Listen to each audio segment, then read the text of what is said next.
intentional practice of taking time to slow down, reflect on God, and allow God to speak to our hearts. Jesus went on a spiritual retreat into the desert after his baptism at the Jordan River. During Lent, we are invited on a spiritual retreat. Jesus' retreat was a far cry from the upscale luxury desert retreats available today. But in solidarity with Jesus, we choose to pare down instead of scaling up. Pare down your belongings for this holy trip. Pare down the things you think you can't live without. Pare down the pleasures that consume your life. Fasting is a form of paring down.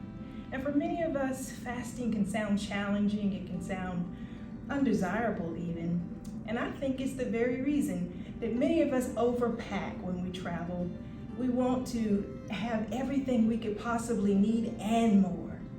And on this Lenten retreat, we're reminded that what we most need is God. Through fasting, we learn to live without the excess. Our focus is on the Lord, that we may know him and the power of his resurrection and the fellowship of his suffering, and be made conformable unto his death. Philippians 3:10. There are times in any fast where you may feel tempted to give up. You may get discouraged along the way. I want you to remember the reason for your fast. Remember your why. I want to suggest to you that you fast because your love for God and your faith compel you to. Fast because you affirm that neither sin nor temptation has dominion over you. Fast because you know you need God. Your soul needs God more than anything else.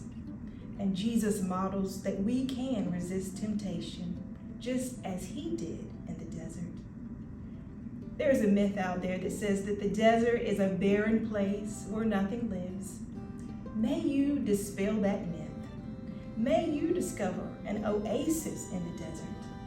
May you find that your life blooms in the desert. May you sit in awe of God's transformative work in your life. And may you give testimony that you can thrive even while living without.